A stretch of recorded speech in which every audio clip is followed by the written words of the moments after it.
नमस्कार दोस्तों, मैं हूं एक टेस्ट ट्रैकर और आपका स्वागत है हमारे चैनल टेस्ट ट्रैक पर। दोस्तों, दुनिया में कई ऐसी जगह हैं जो अपने आप में ही कई रहस्यों को समेटे हुए हैं, लेकिन उनमें से एक है इजिप्ट और वहाँ के पिरामिड। यूं तो दुनिया में बहुत सारे पिरामिड्स हैं, लेकिन इजिप्ट के पिरामिड अपने अद्भुत कलाकृति और 4000 सालों से दफन करे हुए रहस्यों के चलते दुनिया भर में प्रचलित है। इजिप्ट में कुल 138 पिरामिड है, लेकिन उनमें से the great pyramid of Giza, जो दुनिया के 7 अजूबों में से एक है, वो आज भी कई सारे सवालों और रहस्यों से घिरा हुआ है। जैसे ये उस दौर में कैसे बनाया गया होगा जब किसी भी इंसान के पास एडवांस टेक्नोलॉजी नहीं थी, और आज से 4000 साल पहले उन पत्थरों को कैसे उठाया गया होगा, और ऐसे एक नहीं पूरे 23 लाख पत्थरों को कैसे उठाया गया होगा। क्या सच में कोई दूसरे ग्रह के लोग हमारी धरती पर आए थे जिन्होंने इस पिरामिड को बनाने में इंसानों की मदद की थी? और क्या हुआ जब एक रोबोट को इस पिरामिड के अंदर भेजा गया? तो बिना किसी देरी के चलिए शुरू करते हैं आज की ये वीडियो, जिसमें हम जानेंगे the great pyramid of Giza के बारे में और उससे जुड़े रहस्यों के बारे में। तो बने रहें हमारे साथ वीडियो के अंत तक।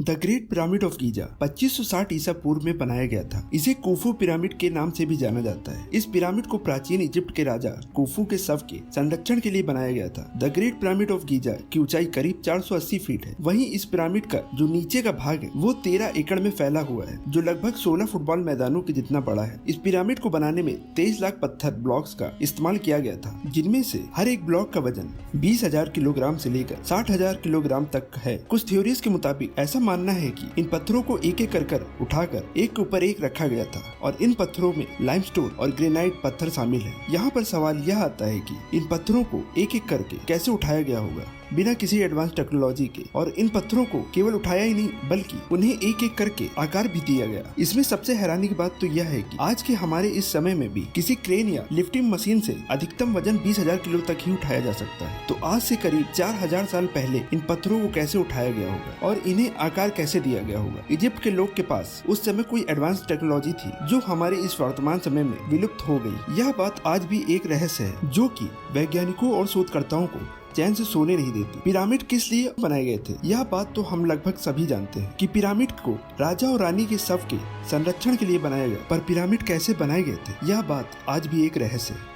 भारत की ही तरह इजिप्ट की सभ्यता भी बहुत पुरानी है, और प्राचीन सभ्यता के चलते इजिप्ट के प्राचीन काल के लोग पुनर्जन्म पर विश्वास करते थे, और उनका यह मानना था कि मृतक व्यक्ति के शव को संभाल कर रखा जाना चाहिए ताकि अगले जन्म में वो उस शरीर को वापस पा सके। और इस सोच की वजह से प्राचीन काल के लोगों ने मम्मी बनाने की प्रक्रिया शुरू की, और मम्मी बनाने के लिए इजिप्ट के लोग सबसे पहले मृत शरीर की पूरी नमी को समाप्त करते थे, और इस काम में कई दिन लगते थे। शरीर से नमी समाप्त होने के बाद उस पर कई प्रकार के लोशन, तेल और कई तरह के केमिकल से मालिश की जाती थी। फिर पट्टियां लपेटने का काम किया जाता था। पूरे शरीर पर पतले कॉटन की परत दर परत पट्टियां लपेटी जाती थी, और उनको एक मम्मी को बनाने में लगभग 70 दिन का समय लगता था। यह सारी प्रक्रिया होने के बाद मृतक के शरीर के आकार से मिलते जुलते लकड़ी के ताबूत तैयार किया जाता था। इन ताबूतों को रंग कर मृत व्यक्ति या पशु के चेहरे सहित उसका रूप दिया जाता था। इसके बाद धर्मगुरु के मंत्रानुसार इस पर धार्मिक वाक्य आदि लिखे जाते थे। एक धार्मिक समारोह करके ताबूत को पूरे सम्मान के साथ दफना दिया जाता था। और हैरानी की बात तो यह है कि मृतक शरीरों के साथ उनके खाने पीने की वस्तुएं, हथियार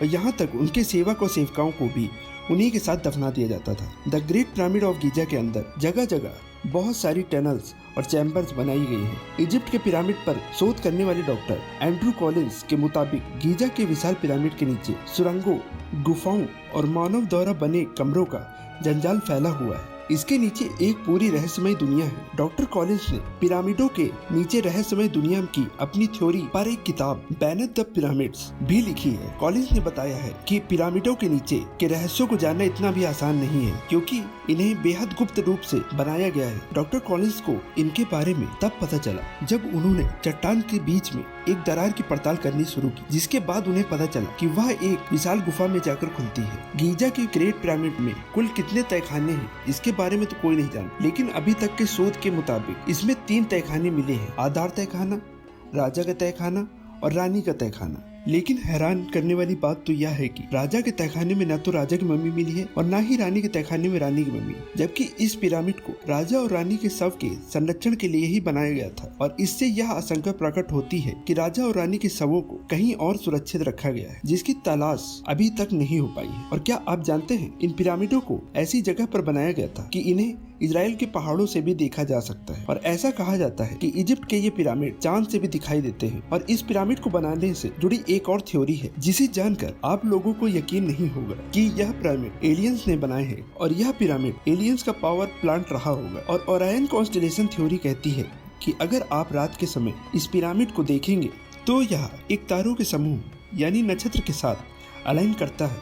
और इन तारों के नक्षत्र को ओरियन बेल्ट कहते हैं। और यह नक्षत्र के 3 तारे, जिनका नाम अनलाइटिक, अल्लेनम और मिंटिका है, यह तीनों तारे और 3 पिरामिड एक ही पोजीशन और अलाइनमेंट में दिखते हैं, यानी एक ही लाइन में दिखते हैं। और कई लोगों का यह मानना है कि पहले के समय में एलियन सभ्यता इस धरती पर आई थी और उनके साथ एडवांस टेक्नोलॉजी लाई थी और इसकी मदद से यह पिरामिड बन पाया था। और यह एलियन इन्हीं तारों से आए थे। पिरामिड को किसने बनाया, यह बात तो आज तक कोई नहीं जानता, लेकिन यह बात तो सही है कि इन पिरामिडों और इन तारों का कुछ न कुछ संबंध जरूर है। इजिप्ट में डंडेरा नामक एक जगह पर एक प्राचीन मंदिर है, जिसे इजिप्ट वासियों ने अपने एक भगवान हथौर के लिए बनाया था। इस मंदिर की दीवार पे कई चित्र बने हुए हैं, जिसमें कुछ एलियंस के जैसे दिखने वाले लोग बने हुए हैं। और उनमें से एक चित्र है जो प्राचीन काल के इजिप्ट में बिजली उपस्थित होने का संकेत देता है और इसे डंडेरा लाइट कहा जाता है। और हैरान करने वाली बात तो यह है कि उस समय बिजली का आविष्कार नहीं हुआ था, लेकिन यह चित्र उस समय इजिप्ट में बिजली होने का संकेत देता है। कुछ शोधकर्ताओं का मानना है कि रात के समय पिरामिड को बनाने के लिए इसी लाइट का उपयोग करते थे। और हम आपको कुछ दूसरे चित्र दिखाते हैं, जिनमें हेलीकॉप्टर, टैंक और स्पेसशिप को दर्शाया गया है। क्या इजिप्ट में आज से करीब 4000 साल पहले हेलीकॉप्टर, टैंक और स्पेसशिप मौजूद थे? यह भी एक रहस्य है। और इस मंदिर को डंडेरा लाइट कॉम्प्लेक्स के नाम से जाना जाता है। क्या आप जानते हैं, हमारी पृथ्वी का सेंटर पॉइंट भी the great pyramid of Giza है। लेकिन आश्चर्य की बात तो यह है कि उस दौर में बिना किसी कंपास के पृथ्वी का सेंटर पॉइंट कैसे खोज लिया गया। और क्या आप जानते हैं, गीजा के पिरामिड को इस तरह बनाया गया है कि इसके अंदर का तापमान हमेशा नियंत्रित रहता है। पिरामिड के बाहर का तापमान चाहे कितना भी हो, लेकिन इसके अंदर का तापमान हमेशा 20 डिग्री सेल्सियस ही रहता है।